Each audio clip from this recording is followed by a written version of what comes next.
सी level से लगभग 3,500 metre की ऊंचाइयों पर हिमालय की चोटियों के बीच बसा एक मंदिर, एक ऐसा मंदिर जिसका दर्शन मात्र ही माना जाता है मानव के सारे पाप नष्ट हो जाता है और मोक्ष प्राप्ति के सभी रास्ते खुल जाते हैं। क्योंकि माना जाता है यहाँ स्वयं शिव जी ने खुद महाभारत के अंत में पांडवों को स्वर्ग जाने का रास्ता दिखाया था। ये है भारत के सबसे पुराने मंदिरों में से एक माना जाने वाला शिव जी के 12 ज्योतिर्लिंग में से एक श्री बाबा केदारनाथ मंदिर। So hi guys, welcome to my channel myth hope. और आज के इस वीडियो में हम हिंदू धर्म के सबसे पवित्र 4 धामों में से एक श्री बाबा केदारनाथ धाम के कुछ ऐसे रहस्य और कहानियों के बारे में जानेंगे जिसे सुन के शायद आप भी हैरान हो जाएंगे। भारत के उत्तराखंड में रुद्रप्रयाग नाम के एक बहुत ही खूबसूरत शहर में शिव जी के सम्मान में बनाया गया ये मंदिर, जो कि भारत के सबसे पुराने मंदिरों में से एक है। इस मंदिर का उल्लेख स्कंद पुराण में भी मिलता है, जो 7वीं शताब्दी के दौरान लिखा गया था। करीब 3,500 मीटर की ऊंचाइयों पर स्थित ये मंदिर एक बहुत ही बड़ा पत्थर के स्लैब के ऊपर बनाया गया है और इसके दीवारें आज भी इस मंदिर से जुड़ी हुई कई कहानियों को दर्शाता है। यहाँ जाकर आपको सबसे पहले शिव जी के वाहन भगवान नंदी जी के दर्शन होंगे और फिर आता है मंदिर का मुख्य भाग, जिसके बीचों बीच है मंदिर का गर्भगृह और जिसमें बसा हुआ है हैरान कर देने वाला एक पिरामिड आकृति का शिवलिंग। और ऐसा शिवलिंग आपको और कहीं भी देखने को नहीं मिलेगा, क्योंकि इस शिवलिंग के पीछे भी एक ऐसी कहानी है जिसे सुन के लोग आज भी हैरान हो जाते हैं। ऐसा माना जाता है कि श्री केदारनाथ मंदिर पांडवों के द्वारा बनाया गया था, जिन्होंने भीषण महाभारत का युद्ध जीतने के बाद करीब 36 वर्षों तक हस्तिनापुर पर राज किए थे। लेकिन इतने वर्षों तक हस्तिनापुर पर राज करने के बाद भी उनको मन की शांति और सुकून नहीं मिला, क्योंकि महाभारत के युद्ध में अपने ही गुरु और भाइयों का वध करके वो अपने आप को पापी मानने लगे थे और उनकी हत्या के लिए खुद को दोषी महसूस कर रहे थे। और वो इसी गिल्ट के साथ इस पाप से मुक्त होने के लिए ऋषि वेदव्यास के पास जा पहुंचे। तब ऋषि वेदव्यास जी ने उन्हें कहा कि अपने पापों से मुक्ति पाने के लिए उन्हें शिव जी के शरण में जाना होगा। इसके बाद पांडवों ने हस्तिनापुर में लौट के अपना पूरा राज्य अभिमन्यु के पुत्र परीक्षित को सौंप दिया और द्रौपदी के साथ शिव जी के खोज में निकल गए। लेकिन हर जगह ढूंढने के बाद भी उन्हें शिव जी के दर्शन नहीं मिला, क्योंकि पांडव जहां भी शिव जी को ढूंढते हुए पहुंचते, शिव जी वहां से कहीं और चले जाते।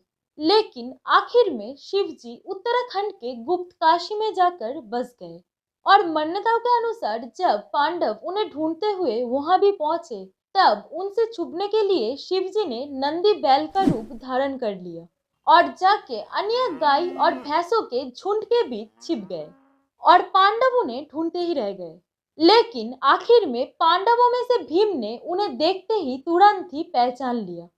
पांडवों को अपनी ओर आता देख नंदी रूप में खड़े शिव जी धीरे धीरे धरती में समाने लगे और उन्हें रोकने के लिए पांडवों ने उनके पीठ के एक हिस्से को जोरों से पकड़ लिया और वही हिस्सा धरती के बाहर रह गया और वही हिस्सा बाद में एक पत्थर के पिरामिड आकृति के शिवलिंग में बदल गया।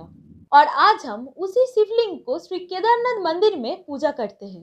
तब इसके बाद पांडवों ने भगवान शिव जी के सामने अपना अपराध स्वीकार किया और तब भगवान शिव जी ने उनके समर्पण और निष्ठा को देख के उन्हें माफ कर दिया और स्वयं उनके सामने प्रकट हो गए और उन्हें स्वर्ग जाने का सही मार्ग दिखाया।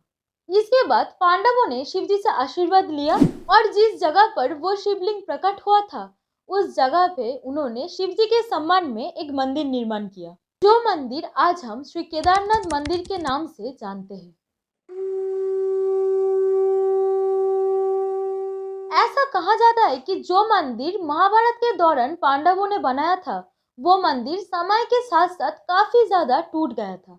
तो 8वीं शताब्दी में आदि गुरु शंकराचार्य ने इस मंदिर का पुनर्निर्माण कराया और आदि गुरु शंकराचार्य की ही समाधि इस मंदिर के पीछे बनी हुई है। और इसके बाद 10वीं शताब्दी में इस मंदिर को फिर से रिनोवेट कराया गया, जो करवाया था राजा भोज ने। हालांकि मंदिर के अंदर का शिवलिंग वही महाभारत के जमाने का ही शिवलिंग है।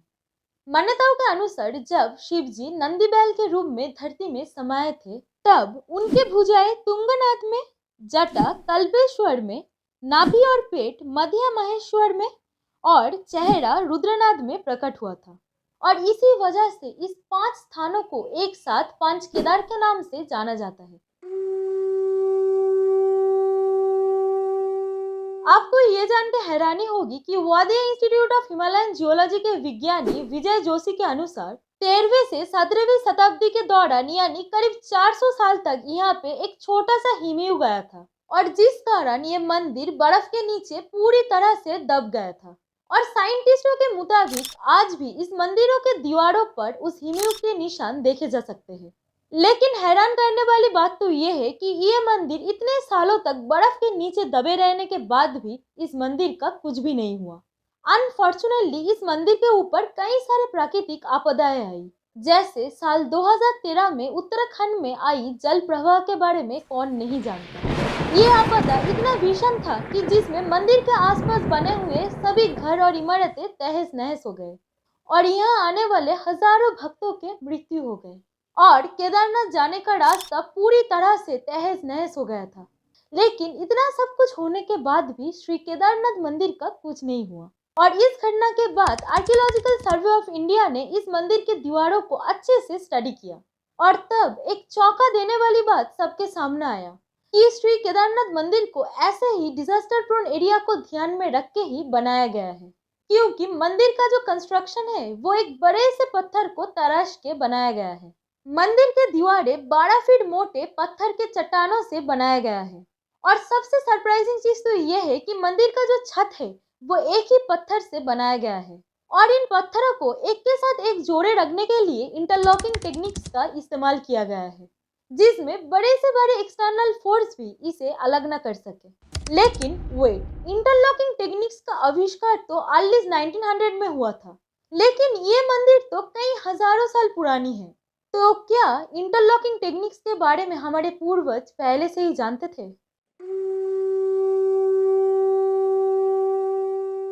कहते हैं श्री केदारनाथ मंदिर को स्वयं बाबा काल भैरव रक्षा करते हैं। अगर आपको बाबा काल भैरव के बारे में विस्तार से जानना है तो हमारे इस वीडियो को एक बार जरूर देखें। जब एक्सट्रीम वेदर कंडीशन और ठंड की वजह से ये मंदिर 6 महीनों तक पूरी तरह से बंद रहती है, तब माना जाता है कि बाबा काल भैरव स्वयं यहाँ पे आके इस मंदिर की और यहाँ के आसपास के इलाकों की रक्षा करते हैं। केदारनाथ मंदिर के दक्षिण की तरफ लगभग 800 मीटर की दूरी पर बाबा काल भैरव जी का एक बहुत ही सुंदर छोटा सा मंदिर है। और इस मंदिर का सबसे आश्चर्य बात तो ये है कि ये मंदिर एक खुली जगह पे है, जिसके ना ही कोई दीवारें हैं और ना ही कोई छत। और ऐसा माना जाता है कि बाबा काल भैरव जी के दर्शन के बिना केदारनाथ की यात्रा पूरी नहीं होती। साल 2013 उत्तराखंड में आई जल प्रवाह ने पूरी राज्य को हिला के रख दिया, जिसमें हजारों लोगों का प्राण चला गया और हजारों घर और इमारतें नष्ट हो गई। लेकिन आश्चर्य की बात तो यह है कि मुख्य मंदिर को कुछ नहीं हुआ, क्योंकि एक विशाल पत्थर पानी के साथ बहते हुए मंदिर से बस कुछ ही मीटर की दूरी पर अचानक रुक गया और फिर बाढ़ का पानी उस चट्टान से टकरा के 2 हिस्सों में बंट गया और पानी मंदिर के साइड से निकल गया। और यही चट्टान मंदिर को उस भयानक जल प्रवाह से रक्षा किया था और जिस चमत्कार दृश्य की साक्षी पूरा विश्व था। कहा जाता है कि इस चमत्कारी पत्थर को देख के लोगों को भीम के गदा का याद आता है, जिससे भीम दुश्मनों का नाश करते थे और मासूमों की रक्षा करते थे। और आज ये पत्थर श्री केदारनाथ मंदिर का एक बहुत ही बड़ा इम्पोर्टेंट हिस्सा बन गया है और भक्त मंदिर के साथ साथ इस भीमशिला की भी पूजा करते हैं। और इस मंदिर के दर्शन के लिए हर साल लाखों भक्त केदारनाथ के कठिन यात्रा पार करते हैं।